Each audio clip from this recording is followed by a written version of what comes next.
ہیں, ان کے جانے کے بعد ہم اپنی بکریوں کو پانی پلاتے ہیں. اب اتنی لمبی تمہید ہے، لیکن ان عورتوں نے یہ بھی نہیں مناسب سمجھا کہ بہت تفصیلی بات کریں، بس 2 فکروں میں اپنا مدعا بیان کر دیا،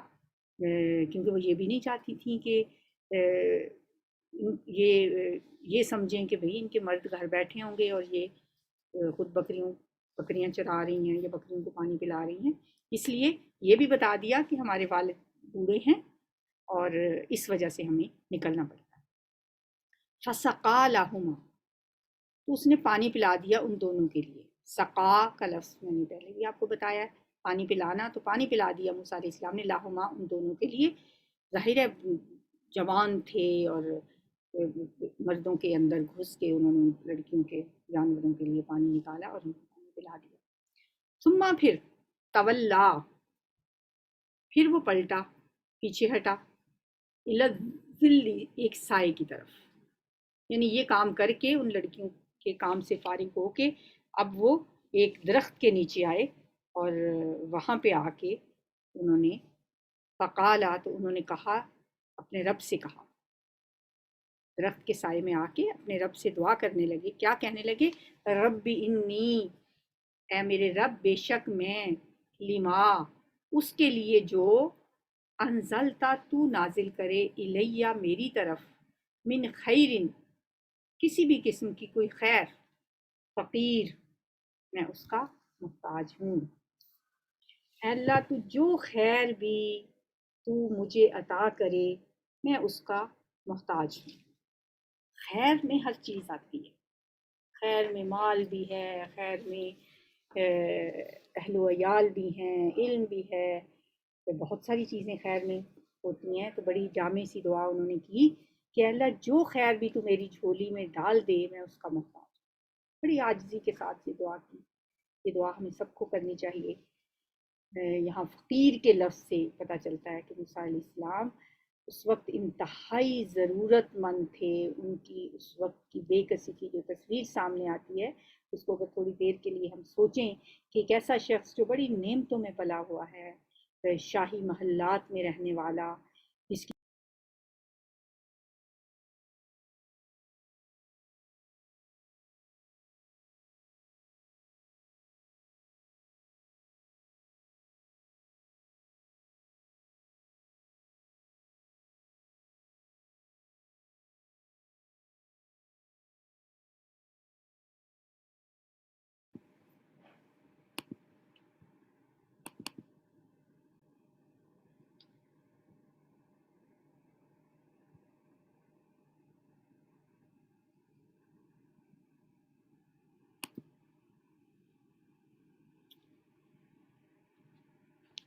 اس دعا کو دیکھیں تو حضرت موسیٰ علیہ السلام کی بڑی بے کسی کی اور بڑی ایک ضرورت مند شخص کی تصویر ہماری آنکھوں کے سامنے آتی ہے کہ ایسا شخص جو بڑی نعمتوں میں پلا ہوا تھا، اچانک جب سب کچھ چھوڑ چھاڑ کے اس کو خالی ہاتھ جان بچا کے مصر سے نکلنا پڑتا ہے، تو پھر ظاہر ہے کیسی کیسی مشکلیں اور تکلیفیں برداشت کرتے ہوئے، صحرائے سینا کو عبور کرتے ہوئے وہ ایک ایسے علاقے میں پہنچتے ہیں جہاں ان کو کوئی جاننے والا نہیں ہے، کوئی سر چھپانے کی جگہ نہیں ہے، کوئی ان کے کھانے پینے کا انتظام نہیں ہے، غربت اور محتاجی کی انتہا ہے. تو ان لڑکیوں کی مدد کرنے کے بعد وہ پھر ایک درخت کے نیچے جا کے اپنے رب سے دعا کرتے ہیں. اللہ تعالیٰ سے کہتے ہیں کہ اللہ، رب انی لما انزلت الیہ من خیر فقیر، اے میرے رب جو بھی بھلائی تو میری طرف نازل فرمائے میں اس کا محتاج ہوں. فجاءت احداہما، فجاءت، تو آئی اس کے پاس، اس کے پاس، جاءت مؤنث کا صیغہ ہے، آئی اس کے پاس، احدا، ایک، ہما، ان دونوں میں سے، ان دونوں لڑکیوں میں سے ایک آئی اس کے پاس، تمشی، چلتی ہوئی، الاستحیاء، حیا کے ساتھ، بے باکی کے ساتھ نہیں، حیا کے ساتھ چلتی ہوئی ان کے پاس آئی. قالت، کہنے لگی، ان ابی، بے شک میرے والد، یدعو کا، وہ بلاتے ہیں آپ کو، لیجزیہ کا، تاکہ وہ بدلہ دیں یا مزدوری دیں آپ کو، جزا دیں آپ کو، اجرا اس کے اجرت کے طور پہ، ما سقیتا جو آپ نے پانی پلایا لنا ہمارے لیے، آپ نے ہماری بکریوں کو جو پانی پلایا ہے اس کے لیے آپ نے جو مشقت اٹھائی ہے، ہمارے والد آپ کو اس کا کچھ اجر دینا چاہتے ہیں۔ ہو سکتا ہے وہ بکریوں کو لے کے گھر چلی گئی ہوں، موسیٰ علیہ السلام درخت کے نیچے آ کے سستا رہے ہوں اور اللہ سے دعا بھی کر رہے ہوں، اور اب اللہ تعالیٰ نے ان کی دعا قبول کر لی، اور وہ ان کے لڑکیوں کے کہنے پہ، دیکھیں وہ لڑکی جو ہے وہ بڑے قرآن نے اس بات کو بیان کیا ہے کہ وہ شرم و حیا کے ساتھ اس نے بات کی ہے اور بے باکی کے ساتھ نہیں آئی، اور کیونکہ بلا وجہ تو کوئی لڑکی کسی مرد کے پاس نہیں جا سکتی، تو اس لیے اس نے آتے ہی وہ وجہ بتانی ضروری سمجھی کہ میرے والد آپ کو بتاتے ہیں۔ اب اس بدلے کا نام سن لینے کے باوجود حضرت موسیٰ علیہ السلام جیسے انسان کا فوراً چل پڑنا کہ بدلہ لینے کے لیے، اب ظاہر ہے انسان بے لوث ہو کے اس طرح کے کام کرتا ہے، لیکن جو فوراً ان کے ساتھ وہ چل پڑتے ہیں، کیونکہ اگلی آیت سے میں پتہ چلتا ہے کہ ان کے پاس پہنچ جاتے ہیں، تو اس سے کیا پتہ چلتا ہے کہ وہ اس وقت انتہائی بے قراری، بے چینی اور اضطرار کی حالت میں تھے، بے سر و سامانی کا عالم تھا، بھوک پیاس ہوگی، سفر کی تھکان ہوگی، برا حال ہوگا، اور پھر یہ بھی فکر ہوگی کہ اس دیار غیر میں میرے پاس کوئی ٹھکانہ نہیں ہے، کوئی ہمدرد ساتھی نہیں ہے۔ اس مجبوری کی وجہ سے جو ہی انہوں نے یہ لفظ سنا کہ اس ذرا سی خدمت کا اجر دینے کے لیے مجھے بلایا جا رہا ہے، تو حضرت موسیٰ علیہ السلام نے بالکل دیر نہیں کی، اور انہوں نے یہی سمجھا ہوگا کہ ابھی ابھی جو میں نے اللہ سے دعا کی ہے اللہ تعالیٰ نے اسے پورا کر دیا ہے، اب خام خواہ مجھے اس موقع کو ضائع نہیں کرنا چاہیے، تو فوراً وہ اس کے ساتھ چل پڑے۔ اور فلما جاءہ، پھر جب وہ آئے اس کے پاس، وقصہ اور بیان کیا، علیہ اس پر، القصص تمام قصہ، قص القصص قصہ بیان کر دیا، علیہ اس پر، ان کے والد پر، کہ میں کون ہوں، کہاں سے آیا ہوں، کیا میرے ساتھ ہوا، سارے واقعات جب بتائے، فرعون کے بارے میں بھی بتایا، قالا تو اس نے کہا، لا تخف، خوف نہ کرو، ڈرو نہ، نجوت نجوتا تم بچ نکلے ہو، من القوم الظالمین ظالم لوگوں سے، تم ظالم لوگوں سے بچ کے آ گئے ہو، اس لیے اب تمہیں فکر کرنے کی، غم کرنے کی، پریشان ہونے کی کوئی ضرورت نہیں ہے۔ قالت احداہما، ان دونوں میں سے ایک لڑکی نے کہا، یا آباتی، اے میرے ابا جان، استاجرہ، اجرت پر رکھ لیں اس کو۔ اب ضروری نہیں کہ اسی وقت جیسے یہ ترتیب میں بات ہو رہی ہے کہ موسیٰ علیہ السلام نے اپنا قصہ سنایا اور فوراً وہ لڑکی بول پڑی، قرآن اس کو بیچ میں سے بہت ساری باتیں سکپ کر کے ہمیں بتا رہا ہے۔ ہو سکتا ہے کہ لڑکی نے کچھ دیر کے بعد یہ بات کی ہو، جب دیکھا ہو کہ اجنبی مسافر کو ہمارے والد نے اپنے پاس ٹھہرا لیا ہے، اور کوئی وقت دیکھ کے بیٹی نے باپ کو مشورہ دیا ہوگا، اور اس مشورے کا مطلب یہی تھا کہ آپ بوڑھے ہیں اور مجبوراً ہم لڑکیوں کو کام کے لیے باہر نکلنا پڑتا ہے، ہمارا بھائی بھی کوئی نہیں ہے کہ وہ باہر کے کام کر سکے، آپ اس شخص کو ملازم کیوں نہیں رکھ لیتے، مضبوط آدمی ہے، ہر طرح کی مشقت کر لے گا، بھروسے کے قابل ہے، ہم نے بھی اسے اپنی مطلب شریف پایا ہے، اس نے ہمیں بے بس کھڑا دیکھ کر ہماری مدد بھی کی، ہماری طرف اس نے نظر اٹھا کے نہیں دیکھا، تعریف بھی اس کی کرتی ہے، ان خیر من استاجرتا، بے شک بہترین شخص جس کو آپ اجرت پر رکھیں،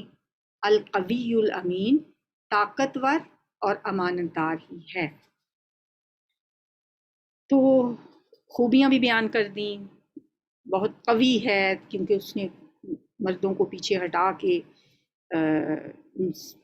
بکریوں کو پانی پلایا، اور انہوں نے اس وقت دیکھ لیا کہ بڑا مضبوط توانا ہے، طاقتور ہے اور امین ہے، نگاہ اٹھا کے نہیں دیکھا ہماری طرف۔ تو ان کے والد نے کہا انی اریدو، بے شک میں چاہتا ہوں۔ اب باپ کے ذہن میں بھی بات آ گئی ہوگی، اور یہ بھی نہیں ہو ضروری کہ جو ہی بیٹی نے بات کی باپ نے بھی فوراً یہ بات کہہ دی ہو سکتا ہے کہ انہوں نے بیٹی کے مشورے پر غور کیا ہو اور کچھ دنوں کے بعد یہ رائے قائم کی ہو کہ واقعی آدمی شریف ہے۔ لیکن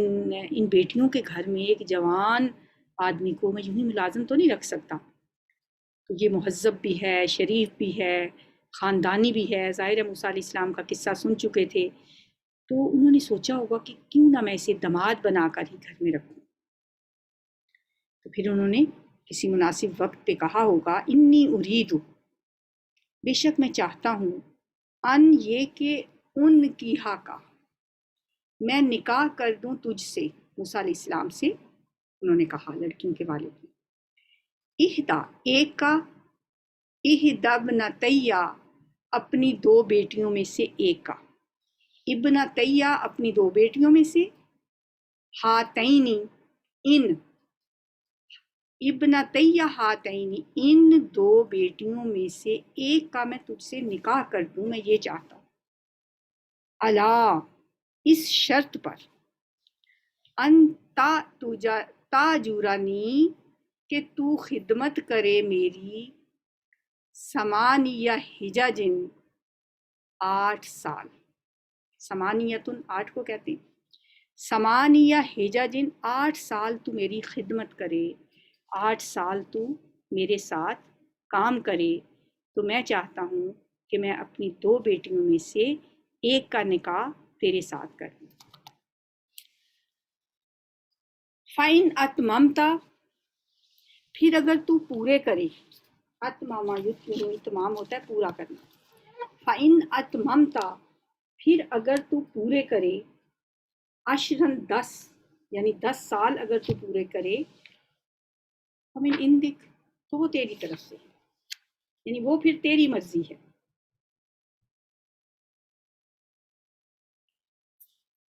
وما اریدو اور نہیں میں چاہتا، ان اشقا کہ میں سختی کروں، علیہ کا تجھ پر، ستاجدنی تو پائے گا مجھے، انشاءاللہ اگر اللہ نے چاہا، من الصالحین نیکوں میں سے۔ اچھا، اب اس نے یہ نہیں کیا کہ موسیٰ علیہ السلام کو اپنے گھر میں ملازم بنا کے رکھے، اپنی بیٹی کے مشورے کی روشنی میں انہوں نے یہ ارادہ تو کر لیا تھا کہ اب میں اپنی ایک بیٹی کا اس کے ساتھ نکاح کر دوں گا اور پھر اس کو میں اپنے گھر میں رکھوں گا، اور ایک شرط عائد کر دی، ہو سکتا ہے اس زمانے میں ایسا کوئی رواج بھی ہو، نکاح کے بدلے لڑکے سے کوئی معاوضہ لینے کا بھی رواج ہو۔ بہرحال اس نے حضرت موسیٰ علیہ السلام سے کہا کہ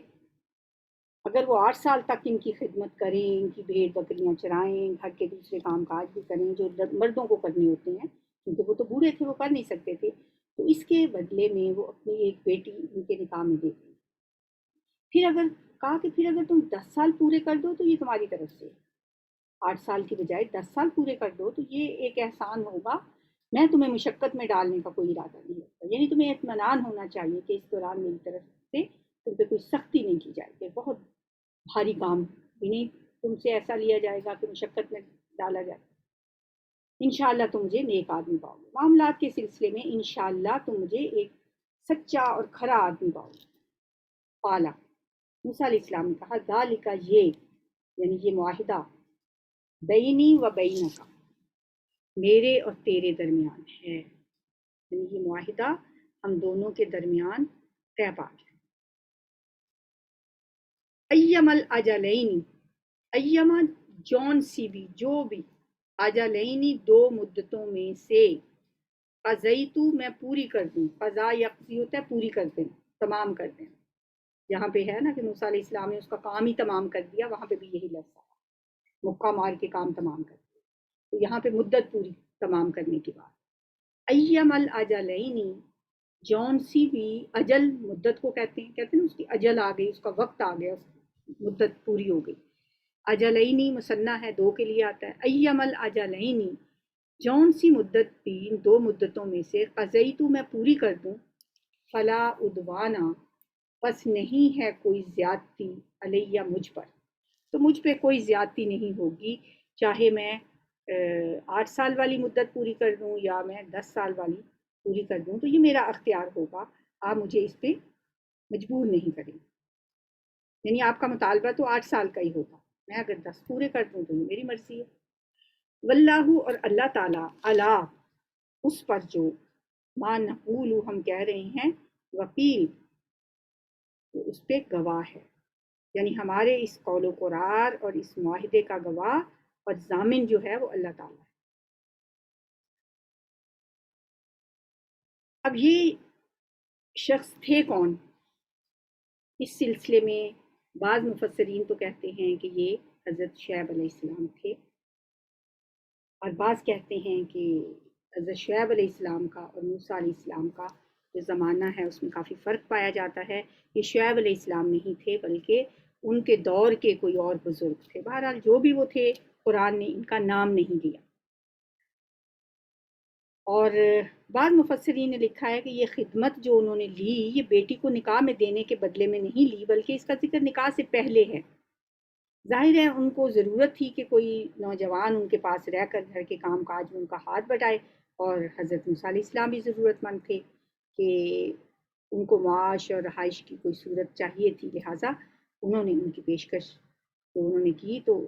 انہوں نے اسے قبول کر لیا. اور جو لفظ نے استاجر ہو اور الا انت جورانی، یہ الفاظ واضح کرتے ہیں کہ اس ملازمت کی اجرت الگ سے ادا کی گئی ہو، اور نکاح کے وقت جو مہر ہے وہ الگ سے مقرر کیا. یہ نہیں ہے کہ یہ جو اجرت تھی، یہ جو انہوں نے 8-10 سال ان کے گھر میں کام کیا، یہ ان کا مہر نہیں تھا، بلکہ مہر اس کے علاوہ الگ سے مقرر کیا گیا.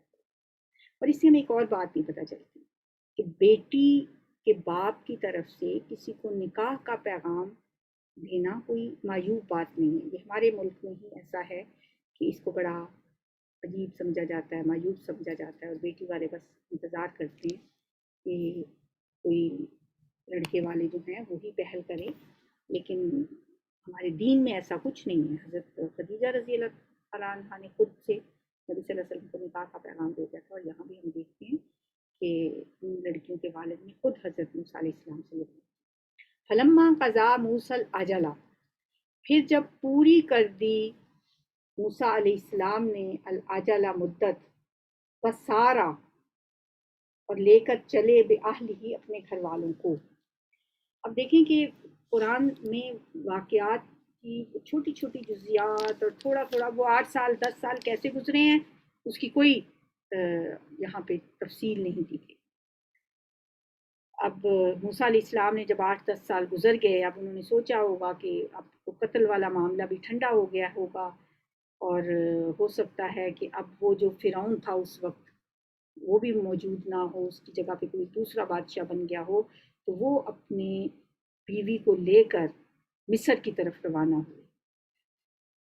وسارا بھی اہلہ، اور وہ لے کر چلے اپنے گھر والوں کو. اب رستے میں آناسا، اس نے دیکھی، من جانب توری، تور کی جانب سے، نارن ایک آگ. اب تور جو ہے یہ مصر اور مدین کے درمیان میں آتا ہے. ظاہر ہے وہ مدین سے مصر کی طرف روانہ ہوئے تھے اپنی بیوی کو لے کے، تو راستے میں انہوں نے ایک آگ دیکھی. قالا، تو اس نے کہا، یعنی موسیٰ علیہ السلام نے کہا، لی اہلہم قصو، اپنے گھر والوں سے، ام قصو، تم ٹھہرو، انی بے شک میں نے آنستو، میں نے دیکھی ہے. تاپشتو کا مطلب ہے میں نے، پیچھے تھا آنسا، اس نے دیکھی، تو یہاں پہ ہے آنستو، میں نے دیکھی ہے، نارن ایک آگ، لعلی شاید کہ میں، آتیکم میں لے آؤں تمہارے پاس، منہا اس میں سے، بخبرن کوئی خبر، کوئی راستے کی خبر ہی مل جائے، کوئی ہمیں صحیح رہنمائی راستے کی مل جائے. رات کا وقت ہے، اور ظاہر ہے پتہ چلتا ہے کہ سردی بھی ہے، کہ ان کو آگ سیکنے کی بھی ضرورت ہے، سردی کا موسم ہے، رات کا وقت ہے، اندھیرا ہے، اور رستہ بھی ظاہر ہے آج کے دور کی طرح تو نہیں تھا کہ انہوں نے کوئی ان کے پاس کوئی موبائل تھے اور انہوں نے اس پہ ان کو رستہ پتہ چل جاتا ہوگا. تو انہوں نے کہا کہ ہو سکتا ہے مجھے کوئی رستے کی خبر مل جائے، او جذوتن، یا کوئی انگارہ ہی لے آؤں میں اس آگ میں سے، من النار، آگ میں سے. وہ انگارہ ظاہر ہے آگ جلانے کا بھی کوئی انتظام نہیں ہوگا. لعلکم، تاکہ تم تستلون، تم تاپ لو، آگ سینک لو، سردی سے بچ سکو. اس سے کتنی باتیں ہمیں پتہ چلتی ہیں کہ مرد کو کتنی فکر ہوتی ہے اپنے گھر والوں کی، اپنے بیوی کی، اپنے اہل خانہ کی. یہ نہیں کہہ رہے کہ ہم سیک لیں، ہم دونوں تاپ لیں، میں تمہارے لیے آگ لے آؤں تاکہ تم تاپ سکو. لعلی آتیکم منہا بخبر، شاید کہ میں لے آؤں تمہارے پاس اس جگہ سے کوئی خبر، او جذوتن، یا کوئی انگارہ ہی لے آؤں، لعلکم، تاکہ تم تستلون، تاکہ تم اس کو تاپ سکو. ممکن ہے آپ کی جگہ پر موجود کسی شخص سے مجھے راستے کے بارے میں کچھ پتہ چل جائے، یا میں وہاں سے کوئی انگارہ ہی لے آؤں تو اس سے ہم آگ جلا لیں اور سرد رات میں گرمی کا سامان پیدا کر سکیں. انشاءاللہ یہ واقعہ جاری رہے گا، کل ہم انشاءاللہ آگے پڑھیں گے. اللہم ارزقنی التفکر والتدبر بما یتلوہ لسانی من کتابک، والفہم لہ والمعرفۃ بمعانی، والنظر فی عجائبہ والعمل بذلک ما بقیت، انک علی کل شیء قدیر. اللہم آنس وحشتی فی قبری، اللہم ارحمنی بالقرآن العظیم، واجعلہ لی اماما ونورا وہدی ورحمہ. اللہم ذکرنی منہ ما نسیت، وعلمنی منہ ما جہلت، وارزقنی تلاوتہ آناء اللیل وآناء النہار، واجعلہ لی حجۃ یا رب العالمین. سبحانک اللہم وبحمدک، نشہد ان لا الہ الا انت، نستغفرک ونتوب الیک. السلام علیکم.